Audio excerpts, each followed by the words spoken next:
Hi, welcome everyone to ROFLcast Uncut. Unfortunately, we had to cut the original show short because we had a comedy show to get to down at the, what was the name of the venue? Arcadia Bar in Edmonton, Alberta. We had an awesome time. It was a really fantastic show. Who headlined the show? Mike Dambra headlined the show and absolutely destroyed. Maybe did 3 prepared jokes and the rest just shredded the audience. Made a girl cry and leave. Actually, you know what? He just cockblocked Miklos tonight. 100% did. Happened. So here's the story. So we're at this place. It's a vegan place, or a vegetarian place, not vegan. They do vegan stuff too. Okay, so they do go full faggot. In case anyone's curious, they do go straight faggot. But so there's a brown girl, a skinny brown girl, and a skinny white girl, all tied it up, obviously, type of people that go to a vegetarian place, sitting at the show, and the headliner starts ripping on them, and I don't remember how he addressed the brown girl at first. How did she come up? She made fun of his, she was like, let's talk about your age. So she made fun of his age. So what do you never do at a fucking comedy show? Make fun of the comedian. And especially the one who's doing all crowd work for the first 10 minutes of the show. That's the person you want to challenge? So, I honestly don't even think she was full brown, because that's really fucking dumb. That seems like a white person thing to do. That's how stupid that is. So when she got all upset because he was like, "Are we gonna talk about how your race now?" Because she mentioned his age, which is a perfectly fair lobby. Could I get a consensus here? Yeah. Okay. I'm ranting too much about the show. We'll get back into that. I'm gonna have everybody else introduce themselves. Mick, starting with you, buddy. What's up? I'm Miklos Blackshaw. Well, your torch vaporizer also has an audio recorder.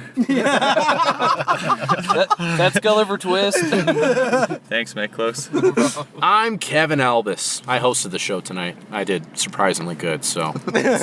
So we're hanging out at the show after now, and it was really surprising. Have you guys seen people get that upset over very mild negging? Oh, yes. Yeah? Yeah, tons of times. Have you guys been the ones who've done it? No. No? What do you mean over mild nagging? What was the question? Well, I guess maybe not mild. I've seen. Have you seen someone get that upset but one of your sets? Maybe some crowd work you've done. I was at a show I was at a comedy competition in Kelowna, and when I first started, I had a lot of pauses, and every time I paused, this lady cut in and tried to interrupt my jokes. So I didn't have a very good set. My buddy saw it, and he was like, "Don't worry, I got your back." Went up, spent his entire time just ripping on this chick. Holy shit. She ended up leaving, walking past us crying. She had 2 broken arms. Whoa. Yeah. And then later, hold on, story's not done. This guy comes up to us, and he's like, "Hey, you're the comedian that walked that chick, made her cry?" And he was like, "Yeah." He was like, "That was my wife." And we were like, "Oh, shit." And he was like, "Thank you for doing that." She was way out of line. Let's get some more depth to the story. What type of stuff was she saying during your set? Well, before I used to do, with my deodorant joke, there's lots of pauses. I want to set up what the next thing is. I want you to, at the time, I wanted you to think about what I was going to say. And are you comfortable sharing the joke now, or do you want to say it? It's okay. It's fine. I fucking hate the way that deodorant is marketed towards men. If you don't know what I'm talking about, ladies, it's because your deodorant smells like real fucking things. It smells like baby powder, vanilla, lilacs, actual flowers that exist in nature. Right. But men's deodorant is all concept smells. Like our deodorant smells like Smooth Blast, Dark Temptation, Arctic Chill, and the worst of them all, fucking Sport. What even sport is it? You put it on, it's some kind of gamble. Please. Don't be lacrosse. Not hockey. You're please. Women's gymnastics. Just really want to smell like a pommel horse, you know? The thing about tonight was, so Damber's sitting in the back, Damber's headlining, and throughout the show, they're very, very beautiful ladies. That were the 2 girls that were talking. Let's not be crazy. Only one of them was white. Okay, one of them was a trap. But throughout the show, Damber's watching, so it's cool to see him be almost not a or almost got like a vulture, just kind of just swarming around, just kind of watching and keeping an eye on things. And that other schlumpy gentleman did the same thing. He mentioned that about watching the audience during the sets. Mark Nesbitt, he did very good tonight. It's really cool to see people just say fuck the material, and just kind of look in the crowd and just start talking to them. Is that something you guys do in your own comedy? Only when I host, and then when I run out of material. And then I got 4 or 3 minutes left. I'm like, well, let's stretch this out and talk to some people. It's usually shit, but you might get something out of it. It's very It's a talent. I mean, if the people who do it, like Dambra and Adam Blank, does really well. What happens is they want to try and like get the crowd into it. Like not even that, they're guiding them. They want them to say something, right? They want a reaction, and they kind of know where they want to push it. Yeah. So they already have a response ready to go. I was asked that. I was like, "What's another good way?" And he's like, "By repeating what they said and taking a couple of seconds, because that usually helps. Because a lot of times they say something, but then you just rattle off in your head, and something kind of snaps. It can be shitty. And the good thing about that too is that you get the rest of the crowd in on the conversation. Everyone's all in the group. No one's left out. Do you think you can go by in comedy without developing that skill? I've seen. Well, oh yeah, definitely. You can just come out and be a performer, walk on stage, have your prepared jokes, and get out. Yeah, 100%. What about responding to the crowd when you're getting heckled or someone interrupts? Usually, if it happens, there's better ways to get out of it. It's just to sometimes be like snappy, like shut it down in like a couple of words, and then once it's shut down, you just continue with what you were doing. Yeah, like I've been heckled a bunch in that way. Yeah, no, I think it's possible to get by just as a performer. I mean, I'm basing that, aside from just anecdotally, because, like, crowd work isn't one of my fortes, so I might be biased on that. But I also feel like I've seen other specials of people where they are just getting by on just their performance. I mean, like, with me... Kevin Hart. We were talking about him earlier. So, like, with... And I can't even think of examples. I just feel like I've seen it in, like, specials before. I mean, like, my approach has tended to be in the past. I mean, I have some things kind of in my pocket I can whip out.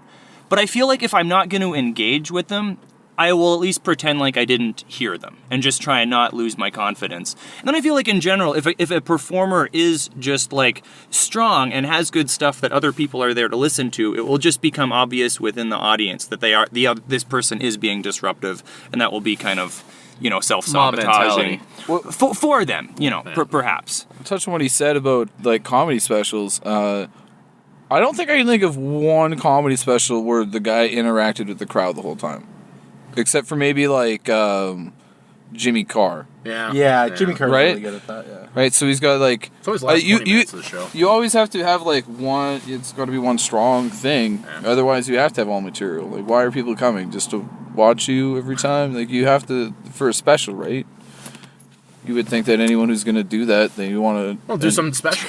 Do something out of the ordinary, I guess. Well, I mean, like, have material prepared. Imagine if, like, a guy did, like, 2 or 3 comedy specials, it's just him making fun of the audience. Well, we've seen that with people. There's certain people that would just riff off the audience. Yeah. Mike Epps would do that.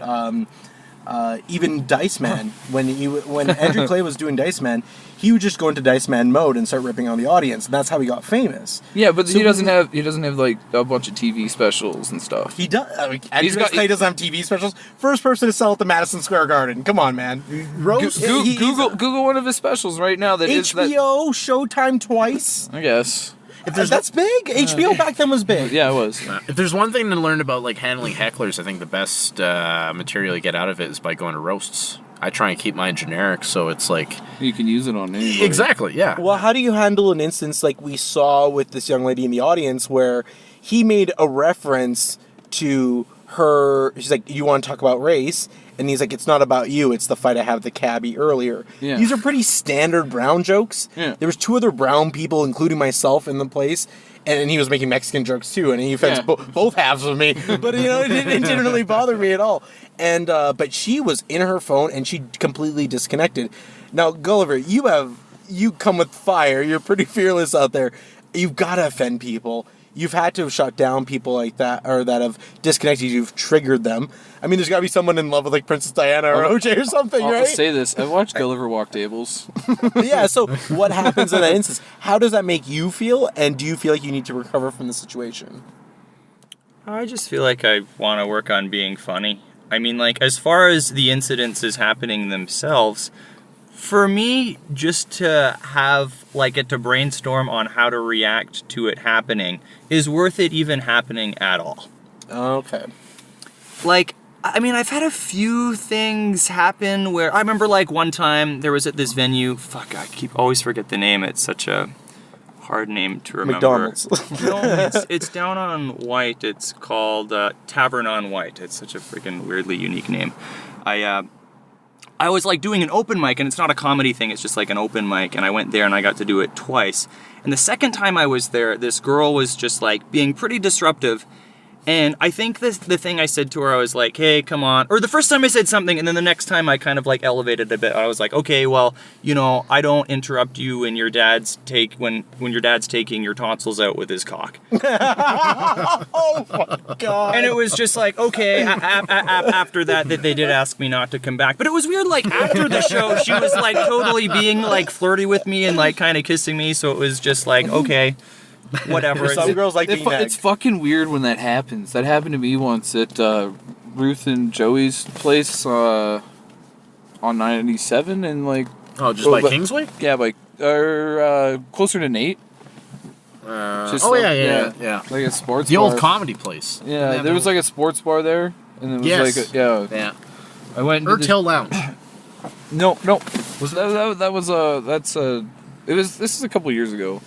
Maybe a year and a half ago. The venue really doesn't matter. Yeah. Anyhow, we've been spinning our wheels on this for a long time. What matters was there was this chick and her friend, guy friend, and they were like literally like me to Kevin away, and that's like front right seat to back left. Yeah, that's great for the audio listeners at home. Of this vehicle. So imagine a vehicle. That's how far away. They don't have the context. They're not here with us. There's no video. It doesn't matter. Just be in any car. There's going to be 1,000 confused Quebecers. I'm not weirdly, wearing any a lot of clothes, listeners in so- Quebec. Yeah, we're naked in an SUV right now. Not very far away, and they were talking almost louder than I was on my mic. It was like a competition, so I just like started to make fun of them. She threatened to fucking beat me up, and then like she turned around and continued talking, so I nagged her again, and then she was like, I'm gonna kill you. And then the last time I was like, I have a joke called Rape Yellow. It's a smart joke. Come out and see it sometime. Yeah, it is a really great joke. And part of Canada's heritage. yes, as well. There's a little bit of geography in there. So I asked her what her favorite color was, and she was like, well, it's not really a color, it's a shade. And I was like, fuck's sakes. And then I asked her, and it was like some kind of black, and I was like, oh, so like death, I get it. And she was like, just at me, I was like, you want to know what my favorite color is? And she's like, what? I was like, rape yellow. And she's like, you want me to shove that microphone down your throat? So I ended my set with like, I did a couple jokes and I ended my set, and then I was like, I've had a good time up here, but I'm going to take off and I'm going to hit on this chick some more. And then I did, and I just like walked away, and she like came down and sat down with me and talked. She was super racist. Like, unbelievably racist. And she gave me her number, and I was like, yep, delete.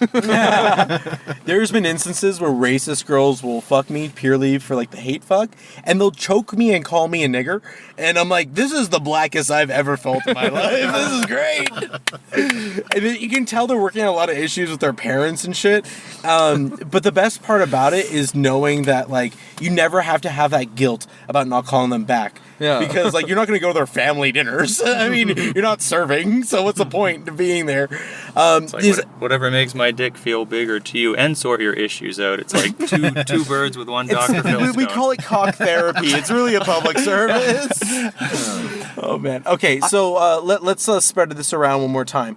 What is the thing that you said that got people the most upset? Okay. Go. There was, okay, well, what sticks out to me the most, I was at the Mona Lisa pub, just like dive bar. Good friend of mine, Ruth and Joey, they were doing it. And it was just basically this Holocaust chunk that I was doing. And there was probably like maybe 5 different jokes. And as it started, one of the just like short little lady in the audience, I could see the expression like change and just kind of like very like immediately reactive, and then as I progressed, it was getting like more and more disgusted and just like loathsome. And then she like midway she like got up out of her chair and was like approaching me, and I could see she was like starting to like cry, and she just like and she was like, you're not allowed to say that stuff, like you can't say that stuff. And I was just like, I wasn't responding to her. I just like kept going because like other people were laughing, so I was just like, all right. And then that was pretty Do you know what that woman's name was? It was Anne Frank. No, that's who it was. All right, man, your turn. Have I ever walked a confrontational crowd? Or? Yeah, no, what was the thing that you said that made someone the most upset, and how did you handle it? And also, let's talk about how it made you guys feel, because it must throw you off your game and your cadence while you're up there trying to do a set. You do like a dark joke, I guess, and then like you hear like the crowd reaction. You just hope for a big pop or a big bang, and whenever that doesn't happen, yeah, you can just make fun of the fact of, all right, well, I guess that didn't go nowhere. Everyone's pretty. Do you quick. get off on the groans though? Well, just even the quick little, I guess that. Just even that, people are like, they'll laugh that way, and then you go into the next one. The only ever confrontational part I've ever seen anyone ever get, and it's not during. It wasn't even during a dirty joke or a morbid joke. It was just during a crowd that was just way too fucking crazy and drunk. And of course, this is happening in either Gibbons or Mourneville, one of the two. Yeah, I think it was those Gibbons. fucking Gibbons. For those who don't know, we have a lot of international listeners. Oh, yeah. Those are cities in Alberta. Small town. Small town. Outside of Edmonton. Yeah, there's not a lot of cities in Canada, but these are small towns in what is that, middle Alberta? Like southern Alberta? Central Alberta. Central Alberta. But we've had shows. So it's like prairie town, Yeah. for people wondering. Well, we've had shows where it gets crazy where the really, really drunk guy, which at the beginning, I'm just doing my thing, introducing the show, and he just makes himself known. And if you're able to take care of him and put the hold on him and make the whole table laugh at him, then you're in good hands. And it was Stephen McGovern who went up, probably like 2 or 3 comics after. And he's just doing his thing, probably talking about nothing. Just like McDonald's or something, just something generic. It's not a very offensive comment. No. And the drunk guy gets up, he's like, I'm going to fucking knock you out right now. And the fucking waitress, and then unfortunately me, I have to get in the middle. I'm like, we're going to call the RC, and we're going to call the cops if you continue to, we're not fucking around here, man. Like, don't fuck this up, man. A lot of times it happens with not even a joke. It's just someone either being so inebriated or sober, and so You never know what triggers someone. Yeah, they misinterpret it like crazy. And But what's something you've done? that I've done that. Nah, I mean, like I don't know. I get like maybe a little bit of morbid jokes. Nowhere near as dangerous as Gulliver. Because Gulliver tells the fucking darkest jokes. Second would have to be like Miklos. Like you guys do some risky shit. Well, that's why I'm surprised by Gulliver's tactic. You almost steamroll it. Like your first instinct is to ignore him and move on with your set. I'm surprised because I feel like someone as dark as you would want to. You're almost doing it to provoke people. You know what I mean? Like I want people to tell me that they're gonna kill me on Twitter. Like I enjoy that. You know what I mean? I thought you might have felt the same way, but it doesn't seem you feel that way. I mean, I'm not really trying to provoke people. I realize that what I'm saying is provocative, just in its essence, and just generally offensive. I mean, my intention is to be funny, and like I'm just trying to make art. So I But if you were to tell the joke, no one could honestly say that you're homophobic or racist or an asshole. Because none of those. You're the nice. It's so fun. You're the Gulliver nicest comic. I have dreadlocks, and Gulliver is the hippiest looking guy in this car. So and it's interesting that you said that, because I mean I've had people. I mean, there's I don't know if he still hosts the fucking Black Dog. It's this guy Simon Gorsak. He was telling me, so I got blacklisted from there, and I was just kind of trying to ask what the reasons were. And there were basically like 3 reasons. One of them was that there was this joke he held over my head that was the stupidest fucking joke. I said, I think it'd be funny if they remade the original Baywatch series, but instead of the cast they used to have, it was all transgender members instead. Then I said, starring Pamela Manderson. But I'm just like, stupid. Yeah, that's so hacky. I love it. Yeah. Speaking of hacky jokes. Yeah. And then the other reason he said was he's seen people walk out during my sets, and he says, well, you either don't notice or don't care. But then the third reason that was kind of relates to this was that he said, I've seen you do the same jokes here that you also do in other venues, and they also don't work in the other places I see you do them. So from that, all I can infer is that you're intentionally trying to hurt people's feelings. And I said, okay, well, that seems like you might be making a bit of a judgment about my character. And he just kind of like shrugged and was like, okay, well, there's not really much of an opportunity for dialogue. So it's interesting what people will make ideas up about, people's material. I've been thinking like recently, it's interesting. Like I feel like if someone does material, and it's just like, you know, squeaky clean, and it doesn't go off, and it doesn't go off well. Let's give us an example of someone thinks something great at home.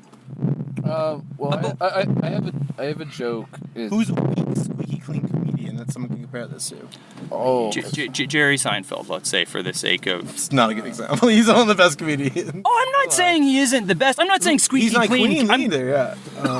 Well, it's like jokes about mailboxes. Gaffigan's Gaffigan squeaky clean. Jay Leno. Thanks. Jay Leno. Perfect. Oh, hold Jay on. Jay Leno on the Tonight Show or whatever. But Jay Leno's stand-up was not. Yeah, but Jay Leno had the same act for 7 years at a time, so... It was pretty dark. Really? In the early days, yeah. Not anything like Before he took Tonight Show. But so I'm wondering if people do squeaky clean jokes and it doesn't go off well and it doesn't get a response. People just say, "Oh, he's not funny." But if people try and go from an angle that's like super offensive and dark and it's not funny, people don't think, "Oh, he's not funny." People might think, "Oh, is he a bad person?" Yeah. When it's like, "Oh, maybe maybe they are. I don't know who they are." Until you ask them, you probably don't have a great idea. Yeah. But it's like, that's just what I wonder how people think sometimes. But Yeah. that doesn't They kinda dissuade you from doing it, though, right? They kind of judge you based on the content of what you're... Not even sometimes the content, but you get judged on some words and stuff. I wholeheartedly disagree. I think they judge it specifically on the words. No. Sometimes it's concepts. I had... Transgender, that's a big one. Yeah, that's a Yeah, big there one. you go. Yeah, Okay, but that's the word, too. It triggers them. Well, like, I did that rape yellow joke, and I follow it after with a observation I made about what happened with Daniel Tosh. Yeah. And that got one I think it'd be funny if you got raped right now. Yeah, but you didn't even understand. It's like he was dealing with hecklers before that, and he was making very smart rape jokes. Like, you know what's funny about it is they're, like women's loss of self-esteem and like, but mocking it, not like. Yeah, he's like, oh yeah, it's really sexy how a woman. It's like, because one guy said it's hot. How do you guys think about rape? He's like, it's hot. He's like, oh yeah, it's real hot how a girl loses all her self-esteem. Yeah, will like to live. Yeah, and stuff like he's that, right? mocking He's it. mocking it, right? And then so there's more to the story than what happened.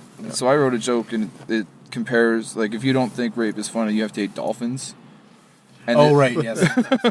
So this chick in the crowd was like, "No, don't make fun of dolphins." It was one of the mermaids. It was one of the mermaids who picked up. Fuck, man. I was like, what the hell? Like, if you're gonna be offended at what I said, man, like, I guess it's not a great comparison. Well, I thought it's a good comparison on the joke because dolphins rape and murder people. Yeah. Right. So if you don't like rape, you have to hate dolphins because they're worse. They do murder for fun. That is true. Yeah. I hate to cut the interview short. I gotta step out because I gotta work at like fucking 5 in the morning. It's all like good, man. 10:30 It's right all now. good. Thank you for joining us. You Thank want to you. plug your Twitter or anything? Yeah, you can follow me on Twitter at Albus_K, and that's pretty much. I like Twitter. Fuck Facebook. Twitter's where it's at. There it is. Where it is. Cheers, man. Thanks for Cheers. joining Thanks us. again. Thanks Lots again. of love, Kevin. Thanks for having Yeah. us. Yeah. Good show. Thanks again for taking the pictures. Really No appreciate problem, it, man. All right, 2 more questions. Then we can bounce. Okay. I just gotta hit the 7 more minute mark because I can get my 30 minutes in. So, is there anything that you guys are scared to talk about? Race relations are real hard. I tried to do. Well, we saw what happened tonight. How do you? Yeah. So, actually, let's back up. How do you handle that situation?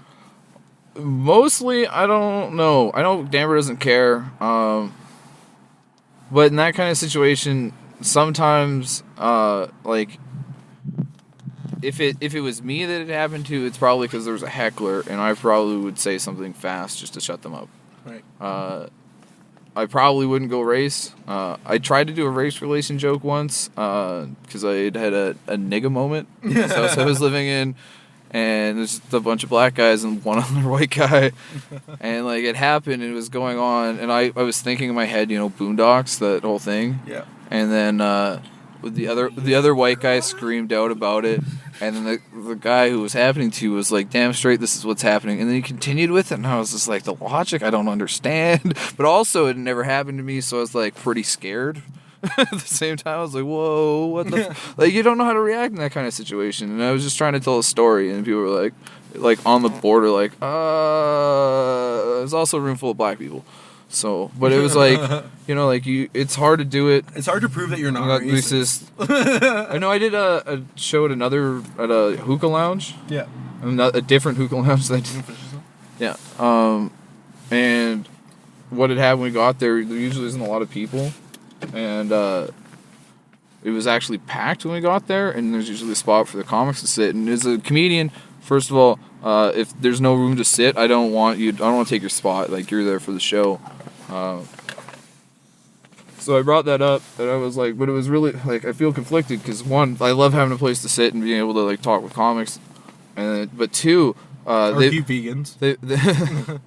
They moved a bunch of black people out of seats for a bunch of white guys. Oh, no! And the crowd loved it, because it was like, you know, like, I'm conflicted about what's happening, right? Like, and You like, have to address that, though. yeah, right? Like, it's...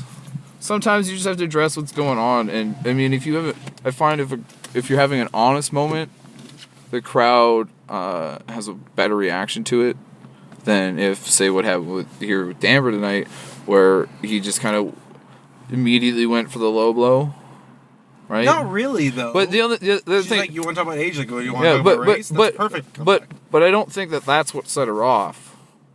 What I think set her off was that he, like, continued to pick on her.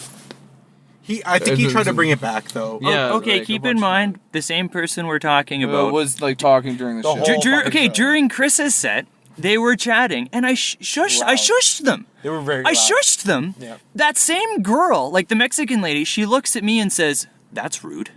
She's not Mexican, she's Indian, bro. Same shit, different vowel. But that shows you're not racist. Can't tell the difference.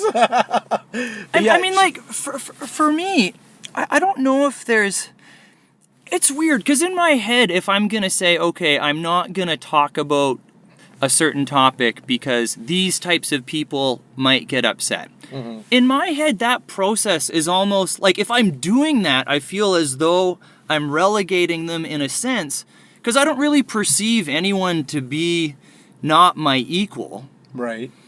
It's all just like anyone... So you're not punching down when you say that. Right. I mean, like, well, it's just perspective. For some people, what's considered exclusive could actually be considered radically inclusive.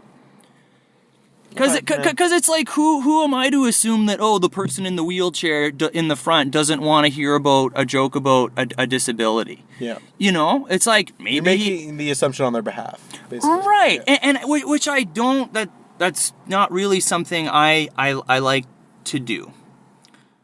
So how would you handle this situation in particular? Let's say you said that, like, you heckled her. Let's say she said the somebody age, said race. I know I probably would have handled it like Danver would have just continued the show. Right? And then not talk to her, but continue, like, Danver's whole thing is mostly to do that, right? So continue the show, go on how it is. It's hard to say how you would handle that because I don't do comedy like that. Right, know what but I mean? you Like, can say things that could put someone in a similar mind space, and I mean, right? it happens. And, like, but I think the correct thing to do as a performer is to continue going on. It might not be great for them, but I'm saying this in a really weird way. The job of the comedian is to be the entertainment for the night. So if you stop being the entertainment and you address these things, you're a nice guy, but you also lost the bar money. Right, okay. Right? So you just want to keep the party rolling. Yeah. I mean, like... And there'll be casualties along the way sometimes. It's horrible to say that, but as a performer, that's what you got to do. Because your job isn't to be the nicest person in the world. Your job is to make whatever establishment you're at money. Like, it doesn't matter if it's a bar, a comedy club, or the Madison Square Gardens. Yeah. If you know, like, a show happens tonight and 99% of the people come back for other shows, the bar's not going to care about the one. Right, but do you think that maybe addressing it and treating her, or, like, I don't know, I'll say, helping her back into the comedy show could help that people want to come back? It Because I was might- uncomfortable. But I think he tried to, but then couldn't get her back. Yeah. It was a lost cause at a point. Yeah, He's a vet, though. He knows when to give up, yeah. right? Yeah. I mean, like, yeah, you want to get them on your side. You want to get them in all the time. Mm-hmm. It doesn't matter, right? But if you've lost someone like that, you kind of just have to go on. Don't dwell. Yeah, and the whole thing is too, right? If it happens and it's not that extreme, you get them back, right? So is that why you think you don't address it, Gulliver? Because you think you can just pull them back if you just keep them in the show? Well, for one, I feel like if I don't have something like clever and funny enough to say, I'm not even gonna try it. And I'm not just gonna like try and, persecute them if it's not just like other people aren't gonna like what I'm saying. But I also don't want to let that like show fear, because that will just like affect my confidence, and then like other people don't like it. So if I don't have something to say, I'd rather just not say anything. And I mean, because in that situation, they said race that, like, she was like, how did it go? Like, she said race something, and he said, oh, you want to talk about race? No, it was he said age. Yeah. Age. So she's making fun of him for being old. And again, And then he responded, so, oh, you want to talk about age? No, you want to talk about race. Yeah. Race? No, he said, hey, look, you want to talk about my age? How about we talk about your race? Yes, there we go. And then Right. she just said nothing. Yes. And then, she disconnected And then it. after that, he wasn't, like, pushing. Was he? Like, I thought he just... had one more neg. There was a couple times when he was still talking to her. And like... He did address her, and he and- did kind of neg her one more time. He's like, it's not your fault, it's because I got in a fight with my Uber driver on the way here. Yeah. But that's a funny joke. Like, that's really funny. Generic. And but it's funny. other people in the audience were laughing as far as I was Yeah, I was observing. laughing. I mean, I'm not too concentrated on what they're doing, but yeah, I was laughing. I thought it was funny, at least. Yeah, I mean, if she got a... Like, did she walk out? Or, like... No, She stayed through the whole thing. But she just went on her phone and didn't respond to anything Anything, from yeah. that. He did try to Not even her after that. friend. Her friend was trying to like be like, "Hey, are you okay?" Yeah, Mick was sitting with them, so he had a little bit of insight in there. Yeah, it was just uncomfortable, and I was curious about how you handle as a comic. And I think the best thing, judging on with the advice you guys have given, is to keep the show going. Yeah. The show must go on, and there'll be casualties along the way, and that's one of the problems with the comedy show. Because I feel like if you stop and be like, oh, I went too far, then it's like you're admitting... defeat. Yeah. Right, or admitting that you, like, caused a problem. Or you weren't in control at every moment. Yeah. Or just, like, admitting that it was an injustice. When, like, really his intention was not to be malicious. Right. It was just playful and for the intention to be an entertainer. And I think audiences would rather you be an asshole than be weak. Would that Yeah. make sense? Because when you're commanding an audience, they're expecting, strength out of you. And there's people that have strength in being demure, and there's people that have strength in being, a punchline, but there's different ways to do it. And that, like, back to what I was saying about, like, honest moments, buddy of mine, Ryan, and I, when we're doing shows together, he notices, like, when we interact with the crowd, they're not being mean or anything, just really honest moments. And in the moment, a lot, too, that's all they really are. Right? I mean, like, I know Dan, bro. I know where he's from. He might have some predilection to something, but I don't think he's an asshole, and I don't think he actually would. No, he doesn't like brown people. No. But like He's a bold comedian. he's a bold That comes comedian, with but the, he's strong, right? So he's done this enough times, I think, to move on, right? Like, and that's kind of your goal is either to keep them engaged or shut them down so they're not wrecking the show. Yeah, she didn't disrupt the show after that. Yeah. She was done. Yeah. Right? Like, sometimes it's best to just put someone in their place. Final thoughts? I mean, like I said, I shushed them and she looked at me and said that's rude. And I'm sure, like, all the people on her blog might agree with her. Yeah. It's like, other than that, What were their jobs again? She's not the one that works at the U of A, right? No one got to riff on her job, I don't think. I don't remember. I remember being at the beginning of the show, but I was ordering beer. If you go to a place and you order food all the time, why would you let your friend order for you? That's fucking weird. I don't know. Maybe you're just bored. And you don't really care, so they're like, just order something. No, I get for it. me. She's a fucking weirdo. We'll end with that. That girl's a weirdo. Fuck those people. As a comic, just steamroll these motherfuckers and let them die in the trenches. Thank you all for listening for this very short Uncut, and thank you guys for joining me. Do you want to plug anything? Gulliver Twist, Facebook and Twitter. Nicholas Blackshaw, Facebook. I'll probably add you. I harass people all the time online. Yeah, I'll fill your newsfeed. I think, coming up this week, I'll be at Black Dog, Empress, and O'Byrne's. You can catch me there. These are all in Edmonton, Alberta, for anyone that's listening here. Do you have anything coming up, Mick? I'll be Yuck Yucks a week from today. I mean, we're pretty lazy about doing shows, but... Today is what day? Thursday. Thursday, those will come out tomorrow, so... Yeah, so a week from Thursday, so... whatever the 29th. You guys are very strong in promoting your dates. Catch us all at ROFLcast.com. Please rate and review us on iTunes. And until next time, we remain podcasting.